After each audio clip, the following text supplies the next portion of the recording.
প্রিয় শিক্ষার্থীবৃন্দ, আশা রাখি তোমরা সকলেই সুস্থ আছো, সকলেই সুস্থ থাকো সেটি কামনা করি। আজ আমি তোমাদের গণিত বিষয়ের উপর পাঠদান করব। আজকের আমাদের আলোচ্য বিষয় হবে ত্রিকোণমিতি, যেটা আমাদের নবম অধ্যায়। ঠিক আছে, 9.1 এবং 2 এই অধ্যায়ের সৃজনশীল প্রশ্ন নিয়ে আমরা একটু আলোচনা করব। এখন এইখানে একটা উদ্দীপক দেওয়া আছে। তোমরা যদিও এই চ্যাপ্টারের বিষয়বস্তুগুলো সম্পর্কে জানো, তাই বললাম না, কারণ এখানে আমাদের সাইন থিটা ইকুয়াল টু লম্ব বাই অতিভুজ, কস থিটা ইকুয়াল টু ভূমি বাই অতিভুজ, টেন থিটা ইকুয়াল টু লম্ব বাই ভূমি, এই বিষয়গুলো তোমরা জানো। এখন আমাকে এখানে একটা সমকোণী ত্রিভুজ দেওয়া আছে। উদ্দীপকটা এইভাবে সাজানো, তোমাদের বইয়ের অঙ্ক এটা। ঠিক আছে শিক্ষার্থীরা, এ বি সি একটা সমকোণী ত্রিভুজ যার বি কোণ সমান এক সমকোণ। তাহলে এইটা কি আমাদের অতিভুজ, এইটা লম্ব, এটা ভূমি, আবার এটা ভূমি, এটা লম্ব। আমি কোন কোণের আঙ্গিকে কথা বলতেছি, সেই কোণের প্রেক্ষিতে বলবো যে কোনটা লম্ব কোনটা ভূমি। ঠিক আছে শিক্ষার্থীরা, এখন আমাদের এখানে প্রশ্নটা হলো, এইটা হলো মূলত আমাদের উদ্দীপক। তোমাদের সৃজনশীল প্রশ্নে জানো যে একটা উদ্দীপক দেওয়া থাকে, উদ্দীপকের আলোকেই কিন্তু আমাদের প্রশ্নগুলো সমাধান করতে হয়। তাই এই উদ্দীপকের আলোকে এখানে 3টা প্রশ্ন দিয়েছি। বলছে প্রদত্ত চিত্রের আলোকে এসি এর মান নির্ণয় করো। অর্থাৎ তাহলে সমকোণের বিপরীত বাহু এটা কি, অতিভুজ। এই অতিভুজ এসি এর মান নির্ণয় করতে হবে। তারপর বলছে tan a + tan c এর মান নির্ণয় করো। তারপর বলছে x ও y এর মান নির্ণয় করো। এখন আমরা ক নাম্বারের সমস্যাটা যদি সমাধান করতে চাই, ক নাম্বার সমাধান এসি এর মান নির্ণয় করো। এখানে উদ্দীপক হতে পাই এ বি সি সমকোণী ত্রিভুজে, ত্রিভুজ এ বি সি সমকোণী ত্রিভুজে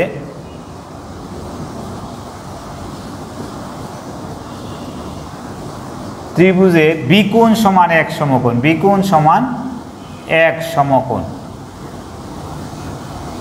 ঠিক আছে শিক্ষার্থীরা, এখন A B equal to 1, BC is equal to √3। এখন এ বি সি সমকোণী ত্রিভুজের এসিটা কি অতিভুজ। পিথাগোরাসের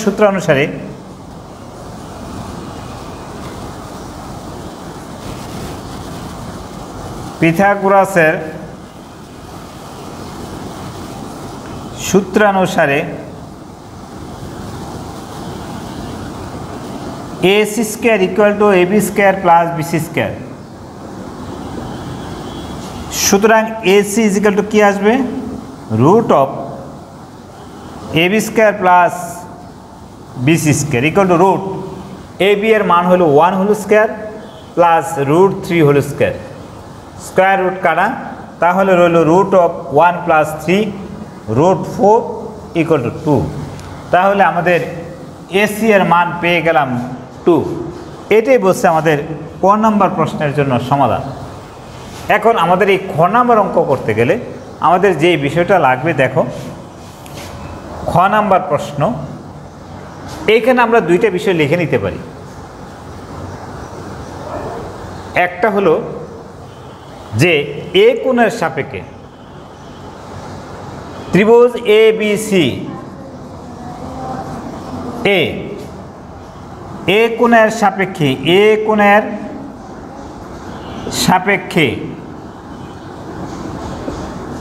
এ কোণ যদি হয় আমাদের এইটা, এই কোণের সাপেক্ষে ভূমি A B is equal two 1, লম্ব BC ইজ ইকাল টু √3। কোথার কোন কোণের সাপেক্ষে, এ কোণের সাপেক্ষে। যখন এটা কোণ হবে তখন আমাদের এইটা হয়ে যাবে ভূমি, এটা হয়ে যাবে লম্ব। এখন আবার সি কোণ, সুতরাং এখানে আমি আগে tan এর মান বের করে, সুতরাং tan a equal to tan theta equal to কি, লম্ব বাই ভূমি। তাহলে এইটা হলো লম্ব, এটা হলো ভূমি, অর্থাৎ BC by AB, BC divided by AB।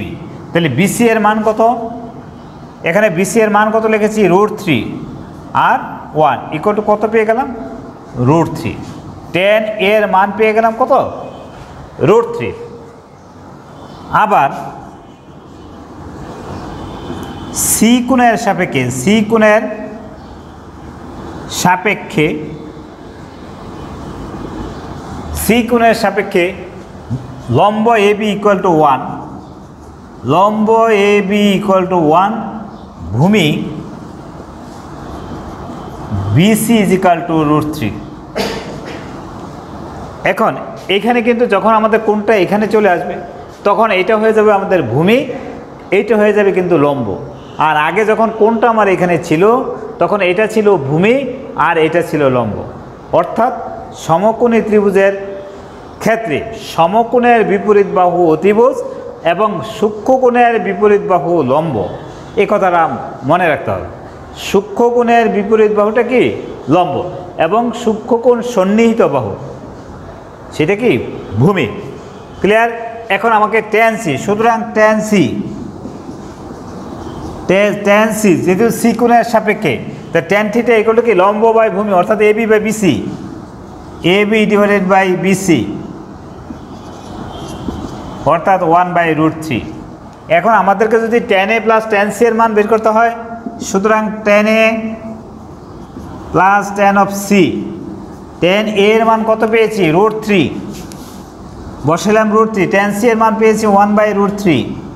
এখন আমরা যদি লসাগু নেই, এই দুইটার লসাগু √3, তাই 3 + 1 = 4/√3। এখন এই √3টা কিন্তু আমাদের একটা অমূলদ সংখ্যা। কি সংখ্যা? অমূলদ সংখ্যা। কোনো ভগ্নাংশ সংখ্যার হরে অমূলদ সংখ্যা রাখা যায় না, কারণ অমূলদ সংখ্যাটা দশমিকের পরে যে বিন্দুগুলো দেওয়া থাকে বা যে সংখ্যাগুলো দেওয়া থাকে সেটা আনলিমিটেড, অর্থাৎ সেটা ইনফিনিটি পর্যন্ত হতে পারে। সেই জন্য এটাকে এই নিচে যে সংখ্যাটা দেওয়া থাকে সেই সংখ্যা দ্বারা এটার লব ও হরকে গুণ করতে হবে। গুণ করলে কত হবে? 4√3 / 3, কারণ এখানে দুইটা √3 গুণ করলে একটা 3 হয়ে যাবে, আর এখানে থাকবে 4√3। ক্লিয়ার শিক্ষার্থীরা? এ হলো আমাদের খ নাম্বারের অ্যান্সার। ঠিক আছে শিক্ষার্থীরা, তোমাদের কি বুঝতে কোথাও সমস্যা আছে? ঠিক আছে, এইভাবে আমাদের খ নাম্বার অঙ্কটা করতে হয়েছে। এখন আমাদের গ নাম্বার প্রশ্নটা হলো এক্স ও ওয়াই এর মান নির্ণয় করো। অর্থাৎ এইখানে আমাদের x + y দেওয়া আছে, এখানে আমাদের x - y দেওয়া আছে। এই আঙ্গিকে আমাদেরকে কি করতে হবে? এক্স ওয়াই এর মান নির্ণয় করতে হবে। এইখানে আমাদের এই কোণ ছিল x + y, সি কোণ ছিল x - y। এখন দেখো, আমরা যদিও খ থেকে নিয়ে আসতে পারতাম, তারপর আমরা ত্রিভুজ A B C A B কোণ সমান এক সমকোণ, এটা আমরা কয়ও দেখিয়েছি সমকোণ। এ কোণ এর সাপেক্ষে এ কোণ ইকুয়াল টু x + y এর সাপেক্ষে ভূমি এ বি ইকুয়াল টু 1 এবং লম্ব বিসি ইকুয়াল টু √3। সুতরাং আমরা জানি tan θ ইকুয়াল টু, সুতরাং tan of A equal to লম্ব বাই ভূমি, অর্থাৎ এ বি বাই বিসি। এখন এই কোণ ইকুয়াল টু কত বলেছে? x + y, তাহলে tan of x + y equal to A B এর মান হলো 1/√3। tan 1/√3 এর মান কত? tan x + y equal to tan 60 degree, tan 60 degree, অর্থাৎ tan 60 ডিগ্রির মান 1/√3। তোমাদেরকে ওই যে ছক দেখিয়েছিলাম, ওই ছকের আঙ্গিকে কিন্তু আমরা এই অঙ্কটা লিখেছি, এটা মনে রাখতে হবে। তাহলে সুতরাং x + y equal to 60 degree, রেখে দিলাম আমি সমীকরণ নাম্বার 1। সমীকরণ নাম্বার 1। আবার সি কোণের সাপেক্ষে সি কোণ ইকুয়াল টু x - y এর সাপেক্ষে ভূমি এ বি ইকুয়াল টু ভূমি বিসি ইকুয়াল টু √3, লম্ব এ বি ইকুয়াল টু 1। সুতরাং tan অফ, যেহেতু লম্ব এবং ভূমির সাথে সম্পর্ক, লম্ব এবং ভূমির সাথে সম্পর্ক কার? tan অথবা কোট। আমরা এখানে tan দিয়ে করেছি, তোমরা ইচ্ছে করলে কট দিয়েও করতে পারো, ঠিক আছে। তাহলে টেন সি কোণ ইকুয়াল টু, এখানে স্যান, এখানে আর কোণ চিহ্ন দিতে হয় না। যদি এখানে ডাইরেক্ট সি লেখা হয় তাহলে বোঝা যায় এখানে একটা সি কোণ, এটা এমনিতে বোঝা যায় যে টেন সি মানে কি সি কোণের প্রেক্ষিতে টেনটা। এখন tan C equal tan theta equal to লম্ব বাই ভূমি 1/√3, অর্থাৎ A B divided by BC, লম্ব বাই ভূমি 1/√3। টেন সি কোণের মান কত? সি কোণের মান হলো এখানে এক্স মাইনাস ওয়াই, এটাই বলছি সি কোণ equal to X minus Y এর জন্য। তাহলে tan X minus Y equal to 1। Tan কত ডিগ্রি মান? 1/√3, টেন 30 ডিগ্রি। এখানে 1/√3, টেন থিটা ইকুয়াল টু লম্ব বাই ভূমি। ওই আমরা এখানে একটু ভুল লিখে ফেলেছি, টেন থিটা এখানে x plus Y, tan theta equal to লম্ব বাই ভূমি, এটা হবে √3, এটা √3 হবে, ঠিক আছে। √3 করতে এত, তাহলে 1/√3 টেন 30 ডিগ্রি, টেন 30 ডিগ্রি। সুতরাং X minus Y equal to 30 degree. এটা হলো আমাদের সমীকরণ নাম্বার 2। এটা হলো সমীকরণ নাম্বার 2। এখন 1 নাম্বার, এই যে 1 নং এবং 2 নং সমীকরণ যদি আমরা যোগ করি, লিখি 1 নং ও 2 নং সমীকরণ যোগ করে পাই x plus y equal to 60 degree, x minus Y equal to 30 degree. যদি আমরা যোগ করি তাহলে এটা কাটা যায়, 2x ইকুয়াল টু 90 ডিগ্রি। সুতরাং x equal to 45 degree. X এর মান 1 নং সমীকরণে বসিয়ে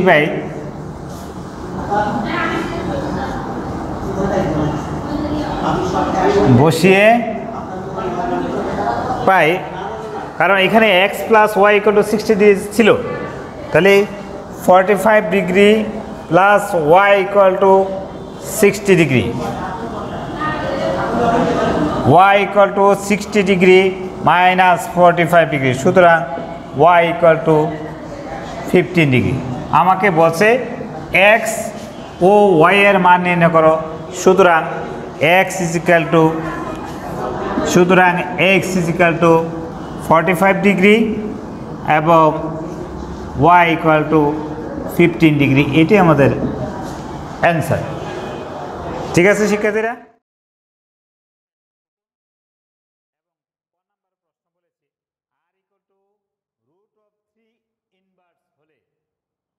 থিটা এর মান নির্ণয় করো।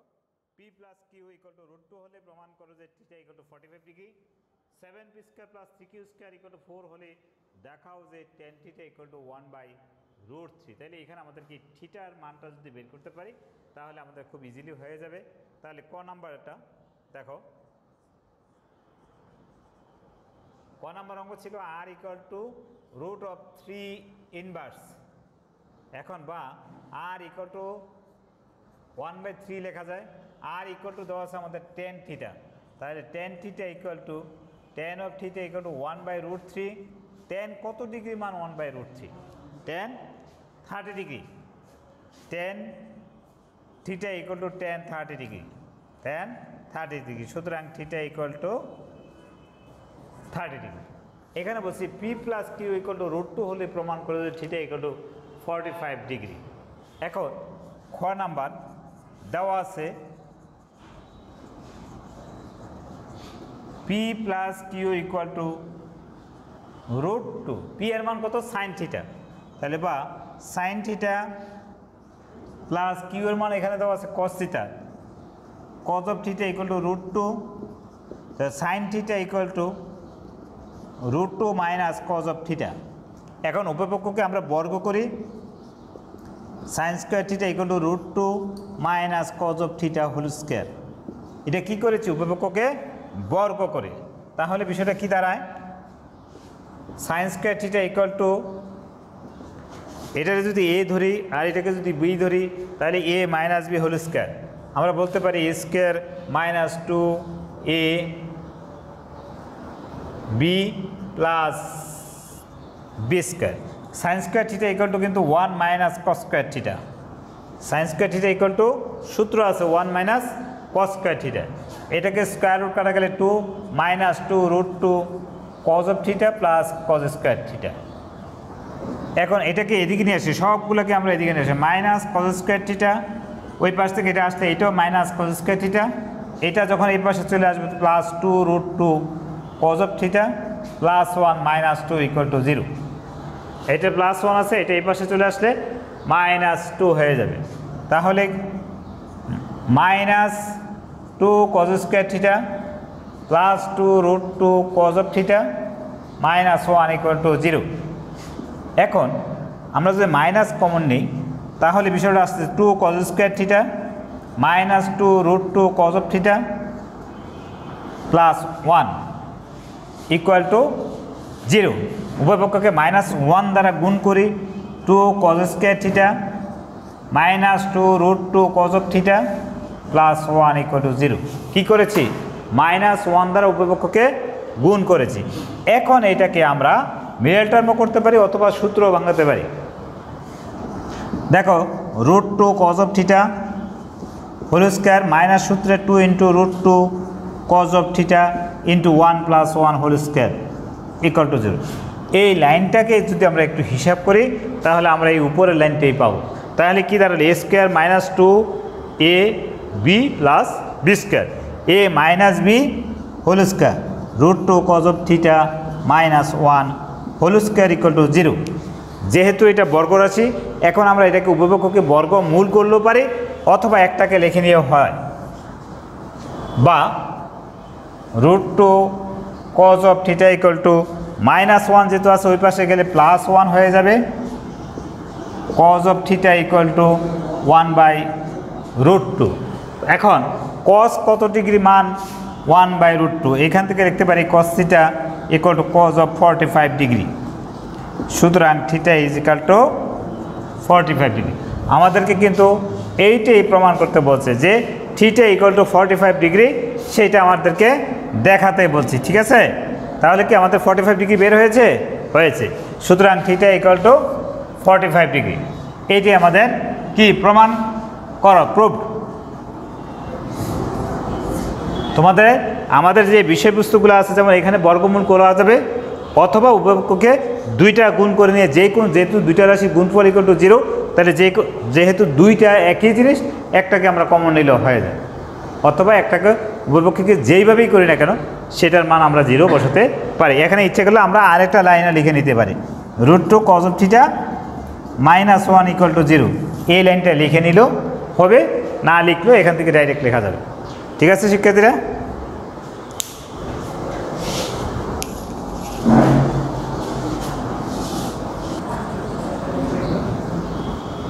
দেখো গ নাম্বার অঙ্কটা আছে আমাদের 7p square plus 3q square equal to 4 হলে tan theta equal to 1 by root 3। এটা আমাদের প্রমাণ করতে হবে। কি প্রমাণ করতে হবে? tan থিটার মান 1 বাই রুট 3। তাহলে দেওয়া আছে 7p square plus 3q square equal to 4। p এর মান কত? সাইন থিটা, বা 7 into sign square theta 3 cause square theta equal to 4 equal to 4। এখন সাইন বা কস যে কোনো একটাকে ভাঙলেই হয়ে যাবে। তাহলে দেখো 7 sine square theta plus 3 into 1 minus sine square theta equal to 4। তাহলে 7 sine square theta plus 3 minus 3 sine square theta equal to 4।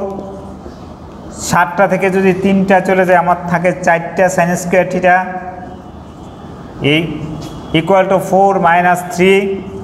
তাহলে 4 sine square theta equal to থাকতেছে এখানে কত? 1। তাহলে sine square theta equal to 1 by 4। এখন উভয়পক্ষকে যদি আমরা বর্গমূল করি তাহলে সাইন থিটা ইকুয়াল টু আসতেছে 1 বাই 2। সাইন কত ডিগ্রি মান? হাফ। বলো তো সবাই, sine theta equal to sine of 30 degree, sine 30 degree মান হাফ। সুতরাং থিটা ইকুয়াল টু 30 ডিগ্রি পেয়ে গেছি। এখন আমাকে বলছে tan থিটা ইকুয়াল টু 1/√3 প্রমাণ করতে হবে। এখন left hand side equal to tan theta, তাহলে tan থিটার মান আমরা বসিয়ে দেই 30 degree equal to 1/√3 equal to right hand side. ঠিক আছে শিক্ষার্থীরা, আমরা এখানে এই কসটাকে সাইনে নিয়েছি, দেখেছো, কারণ এইখানে আমাদের সাইন আছে, যে কোনো একটা কজ অথবা সাইনকে যে কোনো একটা রাশিতে নিয়ে যেতে হবে, তাহলে তোমরা কি করতে পারবা, এই সমাধানগুলোর সমাধান করতে পারবা। ঠিক আছে, এখন তোমাদের বইয়ে আরও অনেক প্রশ্ন আছে এবং অঙ্কগুলো আছে, সেই অঙ্কগুলো সমাধান করবে এবং তোমরা অবশ্যই আমাদের বোর্ড পরীক্ষায় যে সৃজনশীল অঙ্কগুলো এসেছে সেই অঙ্কগুলো তোমরা বারবার প্র্যাকটিস করবে, তাহলেই পরীক্ষায় খুব ভালো অ্যান্সার করতে পারবে। সবাই ভালো থাকবে। তোমরা নিশ্চয়ই এর মধ্যে জেনে গিয়েছো যে তোমাদের 16 তারিখ থেকে পরীক্ষা আরম্ভ, কি জেনেছ? তাহলে সেই পরীক্ষার জন্য সবাই প্রস্তুতি নিতে থাকো এবং অবশ্যই তোমাদের ক্লাস টিচারদের সাথে যোগাযোগ করবে। এই বলে আজকে এইখানেই শেষ করছি।